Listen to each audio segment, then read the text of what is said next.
From the Library of Congress in Washington, D.C.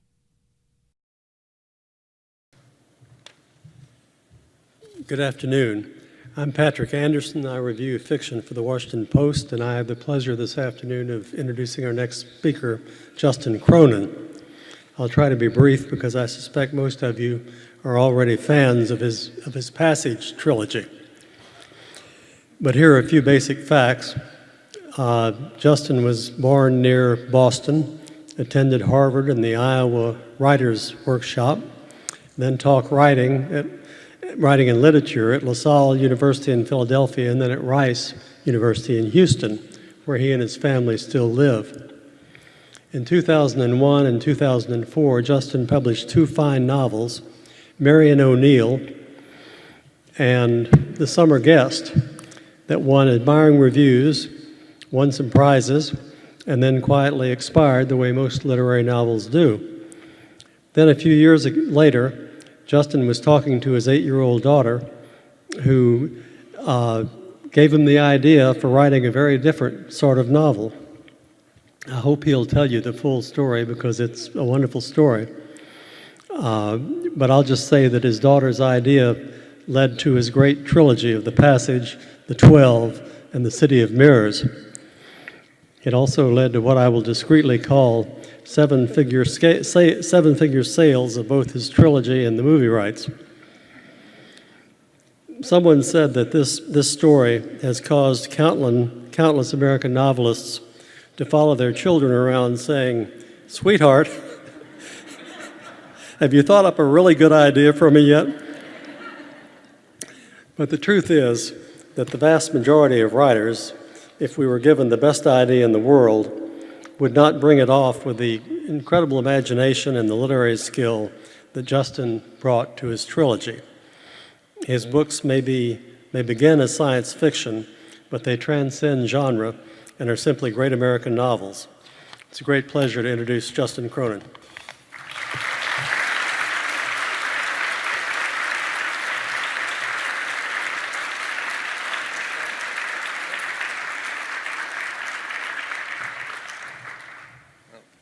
This is a very big room with many people. The first thing I want to say is that my first two books did not quietly expire. They are in print. They are available in stores. I get royalty checks for like $100 every 6 months.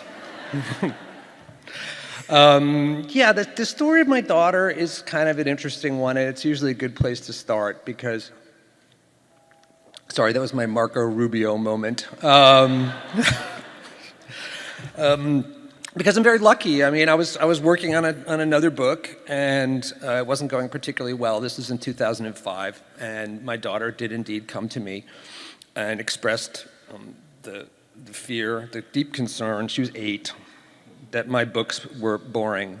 And those are her words.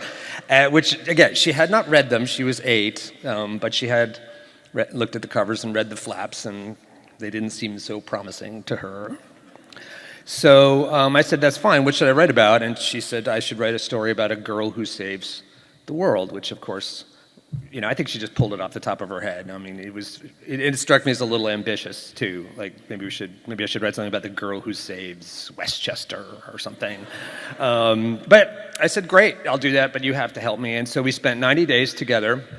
I would meet her after school, dressed to run. I'd bring her bike, and we would spend an hour every afternoon floating around the streets of our Houston neighborhood, just kind of spinning out a story. And we had 2 rules. First rule, everything in it had to be interesting. Not a bad standard. That was the first thing I learned from her. I'd kind of never thought of that, actually. I was sort of a truth and beauty guy, right? Interesting. And the other was it had to have a character with red hair, because my daughter is a ginger, right? And if you've read the books, you know that there is indeed a redheaded character. We did this for 90 days. I had no intention whatsoever of turning this into a book. I was lying to my kid. We were all just getting in really good shape and having some fun, but after 90 days passed and the bicycle went into the garage, I decided I would take some notes. I thought maybe, we've come up with a lot of stuff here. Why don't I, write it down maybe for later use? Because the book, as I said, that I was writing was kind of, on oxygen. And I looked up a couple days later, and I had 30 single-spaced pages of notes, like just every detail of a very long novel, and then quick summaries of books 2 and 3. It was just an avalanche of stuff. And I can't really account for it except to say that my daughter and I, we just had good chemistry, and at some level she silenced my inner critic. And I also was, as a teacher of creative writing, one of my best parlor tricks was just kind of taking random information and shaping it into a story. It was just something I'd learned to do to impress my students so they'd know I was in the front of the room for a reason. And so lo and behold, I had all this information, but information is not a book. A book is a story, and a story needs voice. So I decided I would sit down and just write the first chapter of this book to see if it had a voice, if it had an entry point, if it had a way of being told. And it did. I mean, like right away. And, 10 years went by, and 900,000 words later, it's done. So I gave my daughter a decade based on this dare, proving, I guess, once and for all that every interesting thing a man really does, he does to impress a woman. Right? By the way, the little girl is gone. The bicycle became a used, somewhat battered Mini Cooper in which she drove off into her life. She's a sophomore in college, and she hasn't read the third book. Because she's all busy adulting, I guess.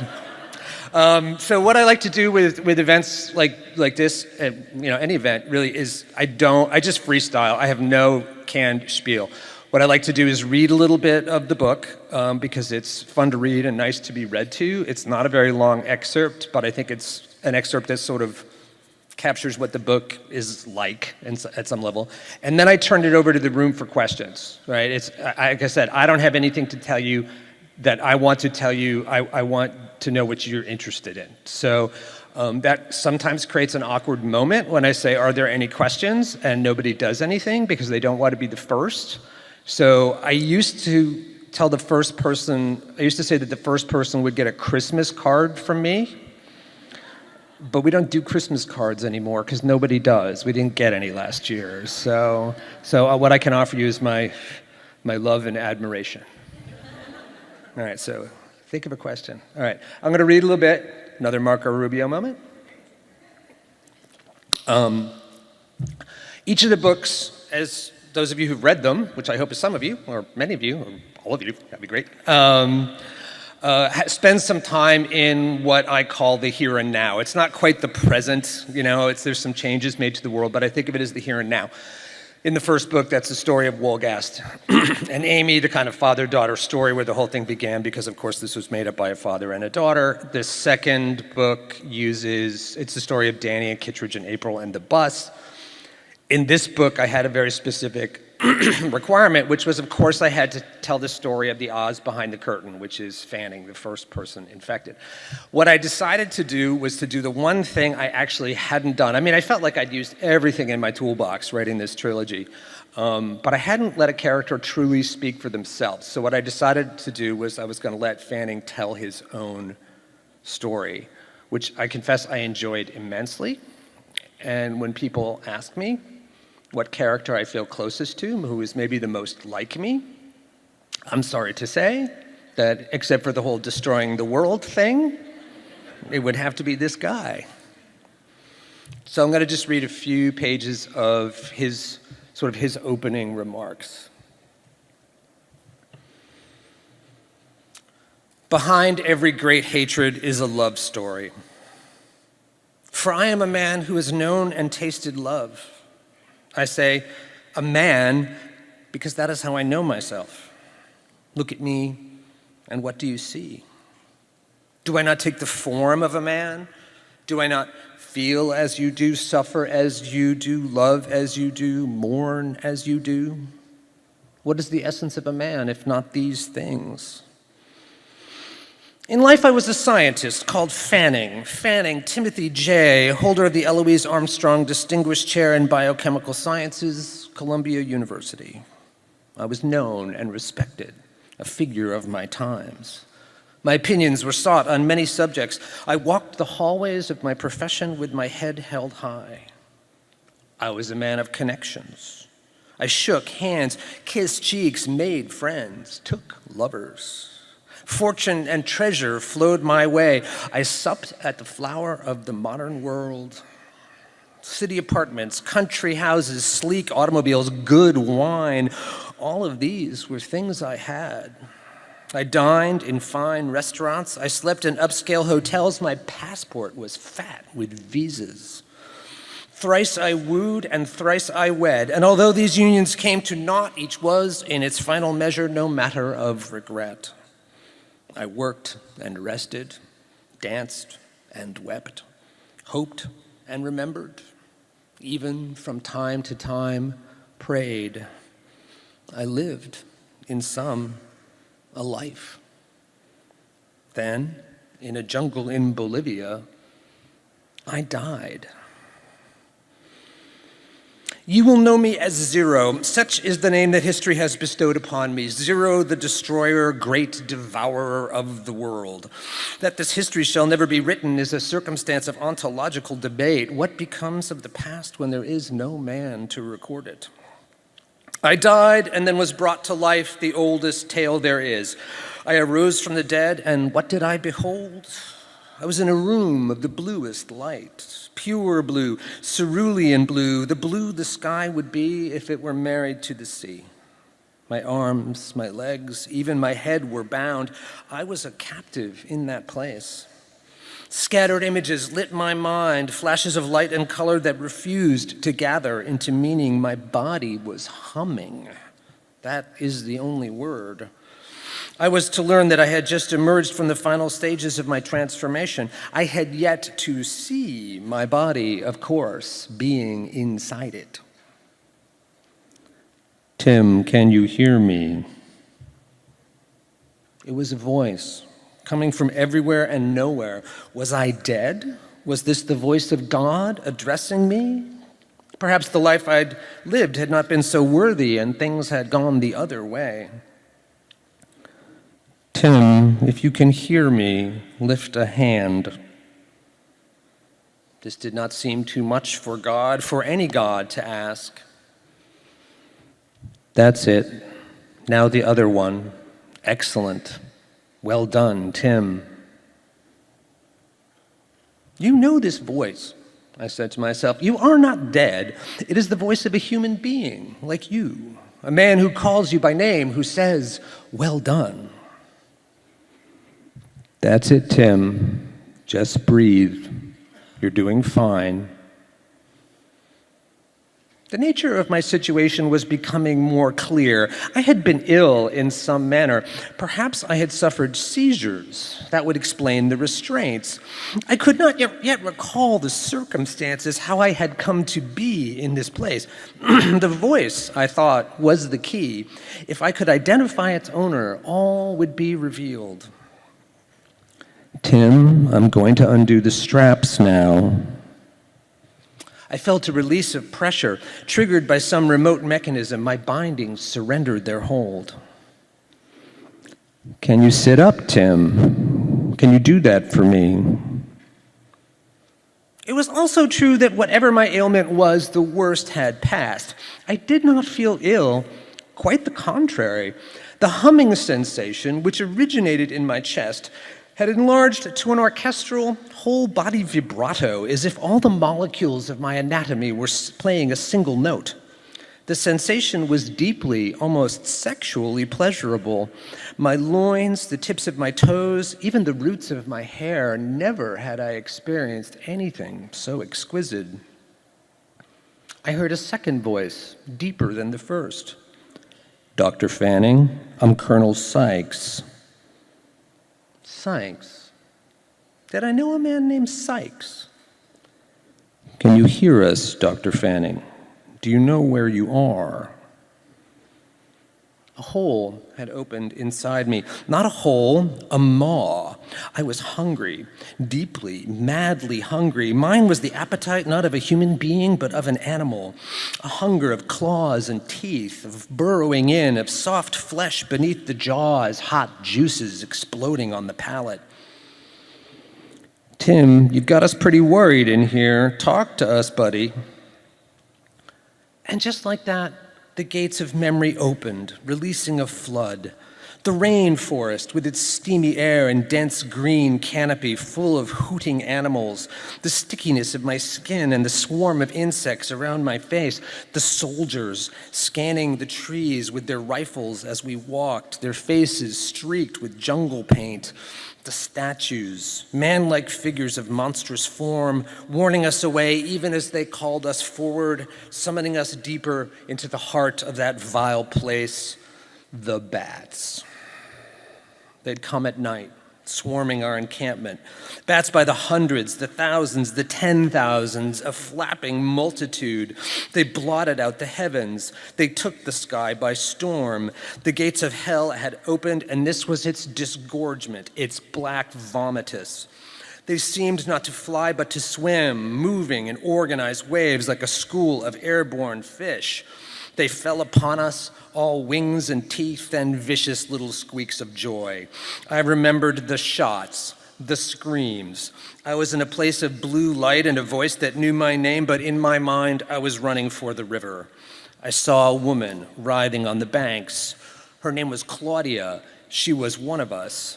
The bats had covered her like a cloak. Imagine it, the horror. Almost no part of her was visible. In truth, my first instinct was to do nothing for her. I did not possess the heart of a hero, yet sometimes we discover things about ourselves we never knew.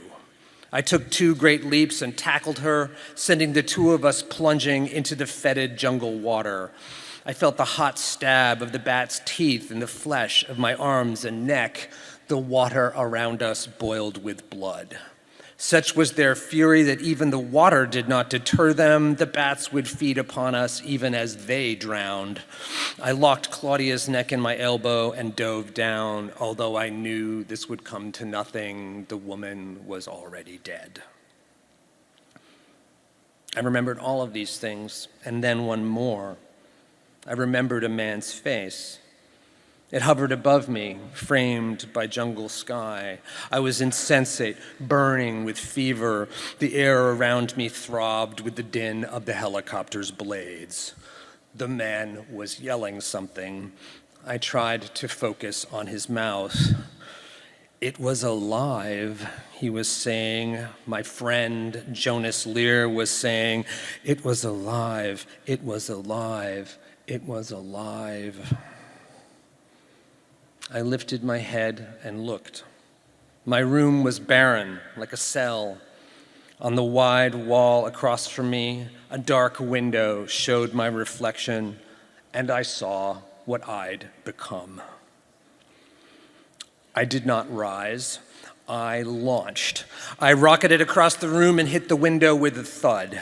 Behind the glass, the 2 men lurched backward, Jonas and the second one, Sykes. Their eyes were wide with fear. I pounded. I roared. I opened my jaws to display my teeth so they would know the measure of my rage. I wanted to kill them.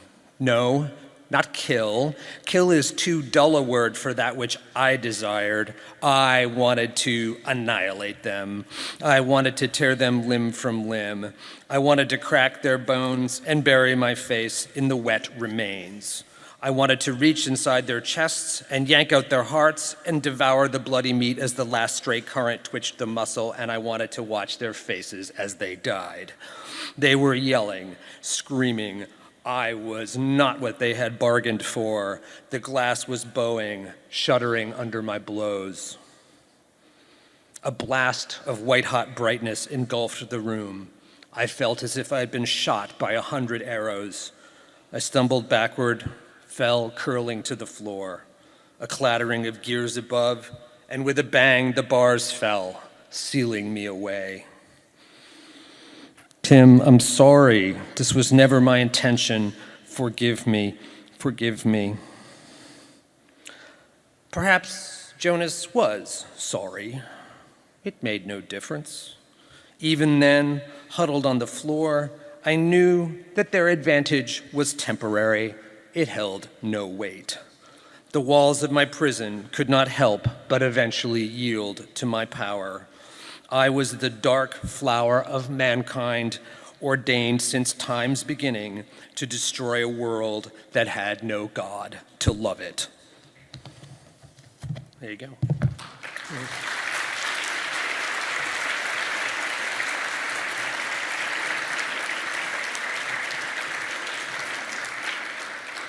What may surprise you is that I'm a thoroughly nice person, like extremely well balanced. I love my children. I take my son to tennis lessons. You know, I'm just like you.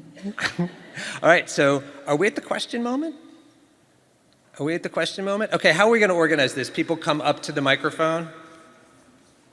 Yes? Is that how that works? Okay, we have a microphone here and we have a microphone here. And are you a questioner? I am. Go for it. Yeah. I'm a Houstonian as well. So Good for you. Great. I prefer the term Houstoner. Okay? I've been trying to get that to catch on, and it really doesn't have a lot of traction, so if y'all can help me with that, I'd be very, very grateful. Yeah. I've got a young son, so he'll be all into that, I'm sure. I'm not real familiar with your work, but I really definitely, after hearing your story, want to read it. But I just have to say that your ASL interpreter, I watched him throughout you reading that, and he was absolutely great. They're fantastic. I just wanted to...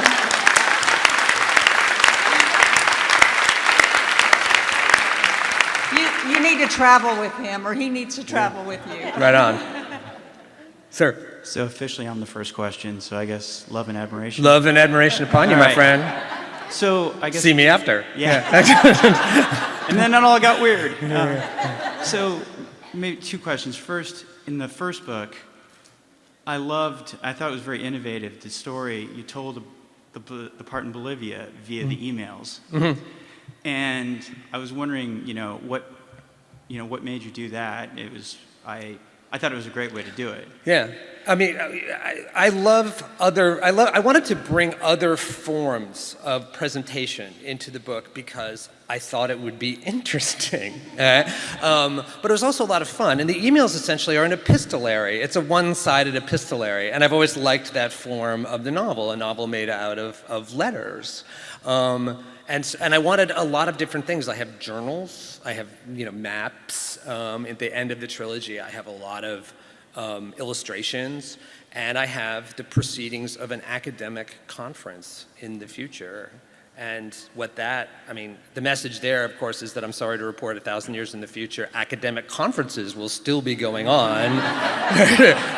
Everybody hanging around the hotel bar, talking about who got tenure, right? But that's part of like the appetizing surface that I wanted to create. A book that kind of just drew in lots of different elements because it's 900,000 words. That's the length of about 9 conventional novels. And so I was asking my readers. This was not a one-night stand. I mean, this was going steady, and so the book had to kind of constantly refresh itself in some manner. So that's why I chose those other devices. Yeah, I thought it was great. I remember telling my wife excitedly, "This is fantastic," and she doesn't read as much. She's like, "Yeah, great, shut up." I bragged about it. The second thing is, in that sequence, you kind of hint that the species has been there before. Right. Is there any commentary you can give on that backstory? Nope. All right. What I will say is this, okay? I didn't want these books to answer absolutely every question. I think that's bossy. I think that a book needs to breathe a little bit and that it can have mysteries that go unsolved, that are places for the reader, right, to construct their own part of the story.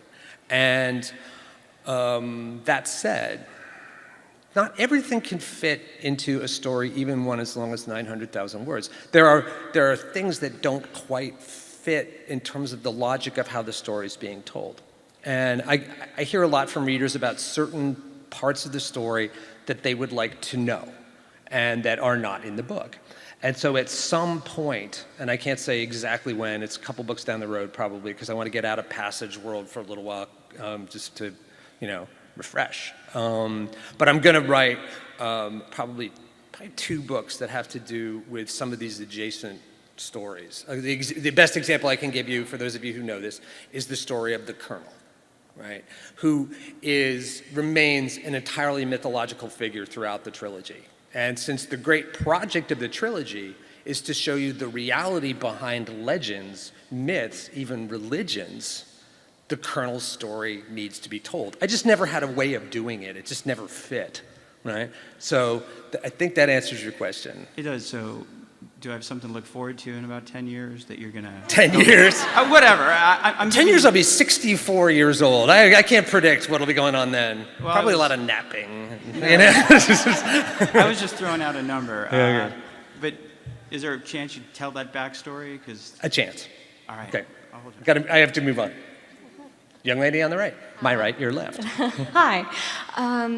So the 2 characters of Carter and Fanning at first seem to be almost juxtaposed as the stereotypical good and evil. They're kind of in those slots. Right. Yeah. Initially. And then as you tell the story of Fanning and you sort of get into his background, it almost seems to set up his resolution. And I don't want to give anything away. Yeah, we got to be careful with with the spoiler thing, right? But it seems that at the end, both characters, you have a type of forgiveness. Yeah.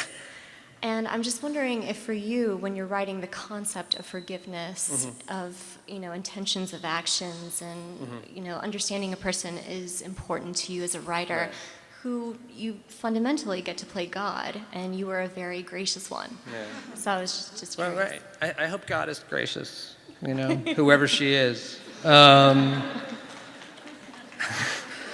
I've reached a point in my life where I want to send everybody to heaven in the end, and the purpose of the Fanning narrative, I'll sort of put this in the context of the book. The purpose of the Fanning narrative is to remind people, well, no, that sounds bossy and pedagogical. No, I wanted you to forget what happened at the end of his life. I wanted you to just hear a story of a person living his life, because you know what? He was born an innocent soul just like you, just like everybody in the room.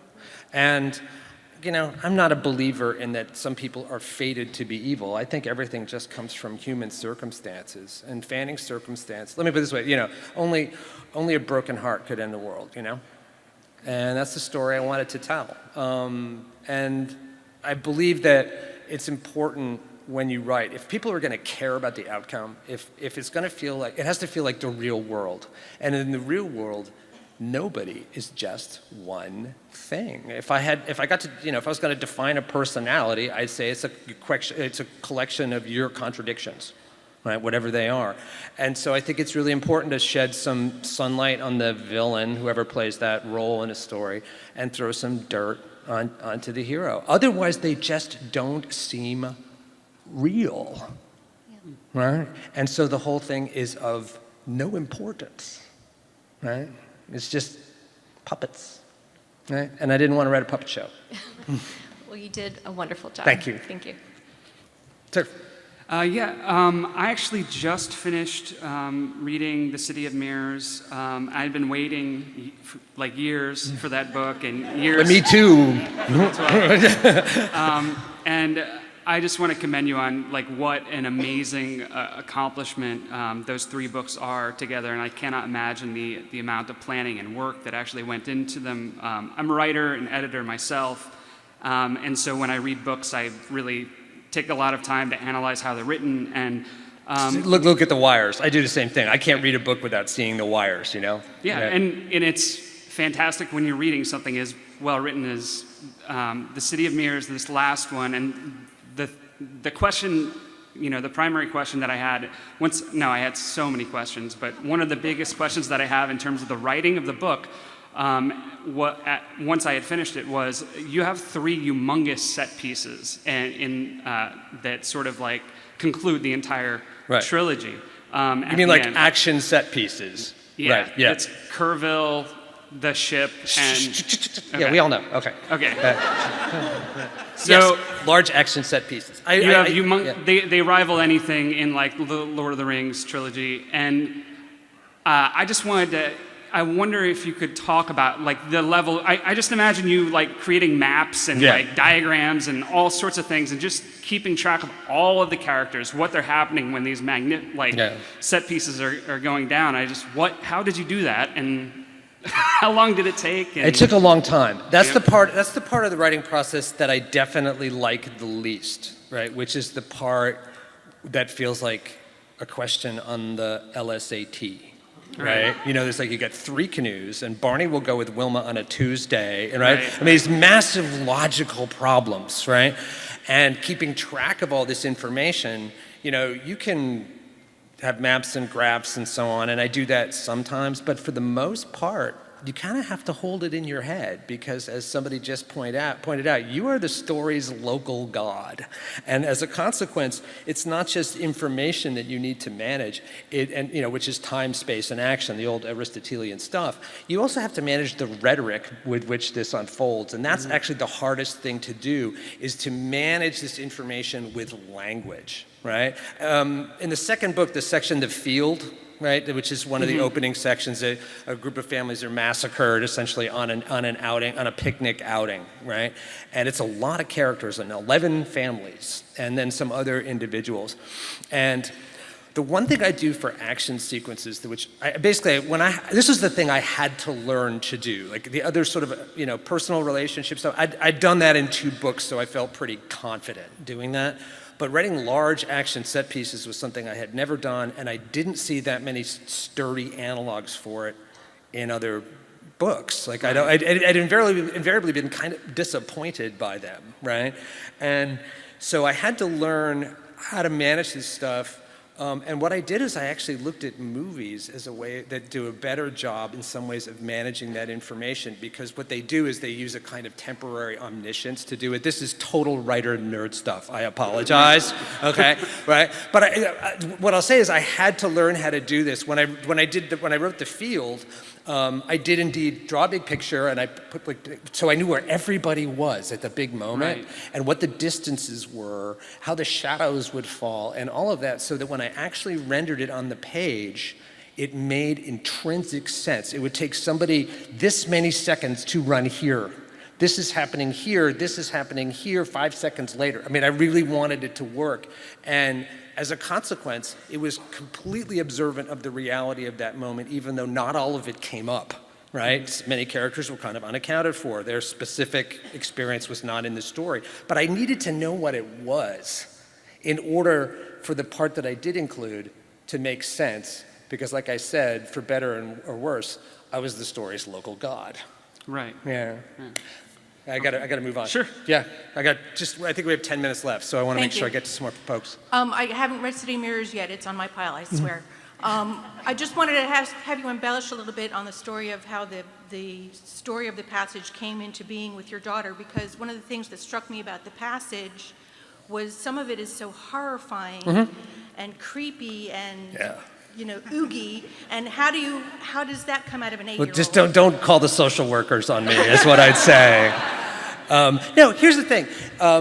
Some of the material I did indeed sort of ratchet up the adult quality. People say, like, is this a YA novel? And I say, I don't know. A hooker shoots a John on page 19, right? So there are some things that are pretty grown up that did kind of come out in the wash. That said, when you come up with a story and just write down a lot of information, I mean, that's what I did with my daughter. We just said, this will happen, this is logical, this makes sense, and so on. And none of that is actually scary, right? Information is not scary. Story is, but information is not. And so a lot of people say your books were very frightening. Did you ever get scared writing them? And the answer is no, because there were no surprises, right? I was making it up. If I could do whatever I wanted with it. So I didn't have that sense of suspense. I was managing it on behalf of the reader, right? Now, as for some of the really dark content, I'll just say my daughter is a dark soul, right? Okay. Yeah, she's an old soul. That's what we say. My son is a completely new soul, brand spanking new. He's complete innocent. And my daughter was just born kind of like she'd already watched every episode of Law and Order SVU. Yeah. Hi. Can you hear me? Oh. I can. Okay. Yeah. First of all, thank you so very much for all of your work. Oh, you are very welcome. Thank you. So more of a lighthearted question. So your books have been optioned for movies? Yay! Not optioned, they were purchased. Purchased? Yeah, but this was a long time ago. This was Yeah. like 2007 Yeah. when Fox bought it. And Yeah. people ask about this a lot. So So- your question is, what the hell is going on with the movies, right? No. I'm going to just put it out there. Whatever's going on with it, will you have some creative control over it so that they don't mess it up? That's a good question. Now, first thing I'll say is that, I always knew that turning these books into movies was sort of not possible. Because when they take a book and they turn it into a movie, the first thing they do, of course, is they start throwing characters over the side of the boat, right? But I hadn't written a story where you could actually do that. In a sense, there aren't that many minor characters in this story, and I structured the plot with a sort of Dickensian model where everything's kind of connected at all times, and if you pulled out Sarah, the story would collapse, right? You cannot just thin the herd. So I knew this was sort of a fool's errand for them. Nevertheless, I cashed the check. There you go. I have little birdies in the nest, I had to send my kids to college. So but what I was secretly hoping, and I began to hope more and more across by the way, if they made it into a movie, I would have no say. Right? The writers in Hollywood, you get zero, okay? Like they pretend that you do, but you really don't, okay? For a number of reasons that have to do with who's bigger? I mean, it's playground stuff, basically, but the writer really has no clout. I would have been allowed to go to one red carpet premiere. That was actually in the contract, okay? Also, they were not allowed to kill or maim any character I did not kill or maim. Yeah, okay. Yeah. And one follow-on. Okay, no maiming. All right, fine. Now, what I was kind of hoping along the length of this was that, there is a new storytelling that's going on that's excellent. As the movies had become these sort of orgies of CGI that, to be honest, bore me senseless, television has gotten great, right? Television has gotten great. Television is sort of teaching us to participate in long-distance narrative, essentially to read long novels that are doled out to us in chapters in the same way the Dickens novels were all serialized, right? So everybody's sitting around waiting for the next chapter, or Little Dorrit, or whatever. So as a consequence of that, I was hoping more and more for television. It is extremely difficult to move a project at a studio from movies to television. They're kind of different worlds. Nevertheless, it looks like we may have done it. Okay, it looks like we may have done it. Like, keep your fingers crossed. I'm kind of waiting right now to hear, like, if the ink is going to dry and what the ink is going to say. In terms of my involvement, it would be more in television, certainly, than it would be in the movies, because movies would be zero. But I'm the expert at the story. I know a lot. And television has been taken over by writers. Right? It's been taken over by writers. I know all these great writers who are either dabbling or just throwing themselves into the pool of television. And that means that writers are respected. And so the fact that I know what I know would be useful to them. So I imagine I would have more involvement. Right? That said, I have no specific ambitions personally to work in Hollywood. I'm a novelist. I love the job. I can wear my bathrobe. Right? I just stumble up to my office every morning to a cup of coffee and just go to work. Perfect. Suits me ideally. So just to follow up on that then, do you have any plans then whatsoever to maybe have a cameo in it? Oh, God, no. No! With your personality? Come on. No. Okay. I'm really shy. Can't you tell? I'm super shy. I get really nervous in front of groups of people, too. It's really, what could be more obvious? I have to move on because we got just a couple minutes left, right? Thank all right. you so much. Thanks. Yeah. So I love taking the journey throughout all 3 books, and more so than just the story and the characters, I love going to all the different places, from like California to Iowa to New York. I was really everywhere. into the whole North American continent. Yeah. So I just wanted to get a sense of, like, did you choose particular locations for a certain reason? Had you been to those places? I was really, really devoted to an actual geography in these books. Some of that was simply because when you use something, when you put some rules around something, a lot of your work's been done for you. right? Because you can't violate those realities. I really only made up one place in the entire books, and that's the homeland, which is actually a combination of two cities. I couldn't get one city to work exactly the way I wanted to, so I had to fudge, which bothered me a lot. Otherwise, I know and have traveled every mile in the books. For instance, to write the first book, I traveled from Idlewild, California, which is the basis for First Colony. I taught there in the summer of 1990 at an arts academy, right? Again, a place I know. I traveled to Telluride. The way they did it, I did it at the same time of year, right? And because I wanted to know what the weather was like and how it felt. And when you come down out of the LaSalle Mountains and you go into that broad grassland, like, what does that feel like, right? Memphis, for the big scene. Here's the story, because there's the big scene at the zoo, for those of you who know the passage. All right, so here's the story. I moved to Memphis in 1990 to go teach at Memphis State, which has since renamed it very tonally as the University of Memphis. And we moved in and we lived right near the park in which the zoo was located. And the first night we were there, the howler monkeys in their cages went bananas, okay? Which it turns out they did pretty much every evening for the 18 months that they lived there. Right at sunset, whatever button goes off in the brain of a howler monkey, boom, right? But the first night it happened, my wife, who was at that time not my wife, but we were on the way, she was like, "Oh my God, what's that? Do you hear the monkeys?" And I looked at her and I said, "What monkeys?" Right? And so for the entire 18 months, I refused to hear the monkeys. Right? But yeah, every place is something real, something I felt locked into. I went and I looked at it, I mean, I really wanted to do that. All the text stuff is like right down to the mile marker, right? Right down to the mile marker. Yeah, I felt like I wanted to capture something real in the North American continent, because that's what the novel's about, the destruction of the North American continent. So I wanted to use the real one.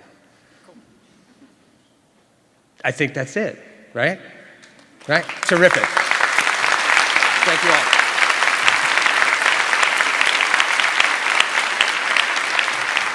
Two quick things.